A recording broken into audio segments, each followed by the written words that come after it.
Before the acceptance of germ theory, the predominant belief was the miasma theory, which suggested that diseases were caused by bad air emanating from decaying organic matter. This theory guided public health measures aimed at improving sanitation and eliminating foul odors, but did not address the actual cause of infections. Although Jenner's work primarily focused on smallpox, it laid the foundation for the future understanding of infectious diseases. In 1796, Jenner discovered that inoculating individuals with cowpox provided immunity to smallpox. His work led to the widespread adoption of vaccination and demonstrated that diseases could be prevented through deliberate exposure to a related, less dangerous pathogen. Hungarian physician Ignaz Semmelweis observed high rates of puerperal fever, childbed fever, in maternity wards. In 1847, he introduced hand washing with chlorinated lime solutions for doctors and medical students before attending to childbirth. This practice dramatically reduced the incidence of puerperal fever, highlighting the importance of hand hygiene in preventing infections, even though the connection to germs was not yet fully understood. French chemist Louis Pasteur conducted experiments in the mid-19th century that disproved the theory of spontaneous generation, showing that microorganisms came from existing microorganisms and not from non-living matter. His work demonstrated that sterilized broth remained free of microbial growth unless exposed to contaminated air. Pasteur developed the process of pasteurization, heating liquids such as milk and wine to kill harmful bacteria without altering their fundamental properties. This process significantly reduced the spread of diseases through contaminated food and beverages. Pasteur extended his research to develop vaccines for anthrax and rabies, demonstrating that weakened or killed pathogens could induce immunity. His work laid the groundwork for the development of vaccines for many other infectious diseases. German physician Robert Koch made significant contributions to microbiology by identifying the bacteria responsible for anthrax, tuberculosis, and cholera. Koch developed techniques for isolating and growing bacteria in pure cultures, which allowed for the precise study of specific pathogens. Koch formulated a series of criteria, known as Koch's postulates, to establish a causal relationship between a microorganism and a disease. These postulates became a cornerstone of microbiological research and were essential in proving the germ theory of disease. Influenced by Pasteur's work, British surgeon Joseph Lister introduced antiseptic techniques to surgical practice in the 1860s. Lister used carbolic acid, phenol, to sterilize surgical instruments and clean wounds, significantly reducing post-operative infections and mortality rates. Lister's methods were initially met with resistance, but eventually gained acceptance, revolutionizing surgical practice and establishing the importance of maintaining sterile conditions in medical procedures. Paul Ehrlich was born in 1854 in Strehlen, Prussia, now Szczecin, Poland. He studied medicine at various universities, including Breslau, Strasbourg, Freiburg and Leipzig, earning his doctorate in 1878. Ehrlich's early research focused on histology and the use of dyes to stain cells and tissues.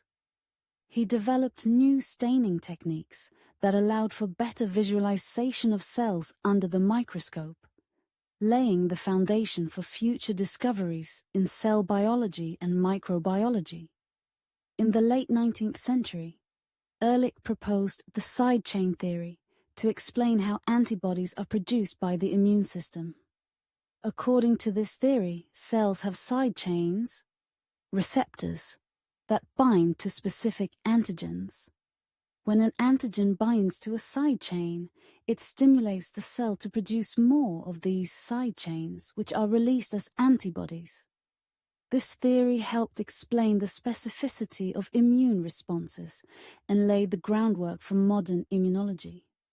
Ehrlich collaborated with Emil von Behring on the development of antitoxins for diphtheria and tetanus.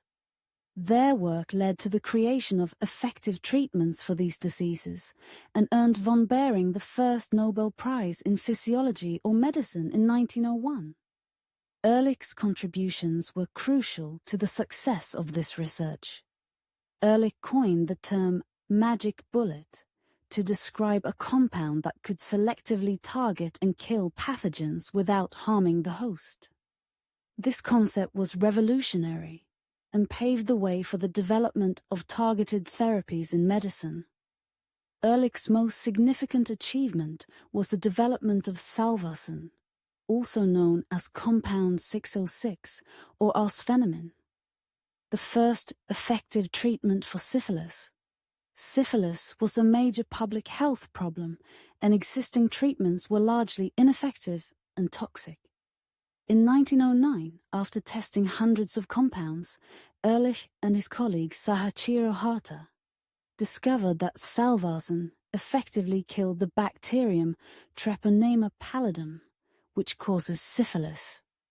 Salvarsan was introduced as a treatment in 1910 and became the first widely used chemotherapeutic agent. Salvarsan marked the beginning of the era of chemotherapy and demonstrated that it was possible to develop drugs that specifically targeted pathogens. It laid the foundation for the development of other antimicrobial agents, including antibiotics. Ehrlich's work had a profound impact on medical research and the development of new therapies. His ideas about targeted treatment and the immune response continue to influence modern medicine. Ehrlich founded and directed several research institutes, including the Institute for Experimental Therapy in Frankfurt, where much of his groundbreaking work was conducted. These institutes became centers for cutting-edge research in immunology and chemotherapy. Ehrlich received numerous awards and honors for his contributions to science, including the Nobel Prize in Physiology or Medicine in 1908, which he shared with Elie Metchnikoff for their work on immunity. The understanding that poor sanitation contributed to the spread of disease led to significant public health initiatives in the 19th century.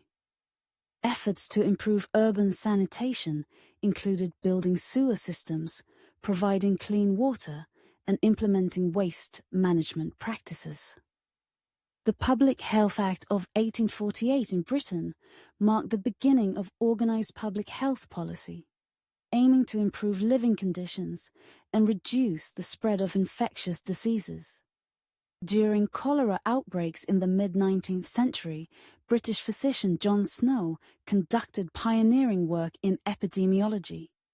In 1854, he traced a cholera outbreak in London to a contaminated water pump on Broad Street. His work provided strong evidence for the waterborne transmission of cholera and led to improvements in water supply and sanitation.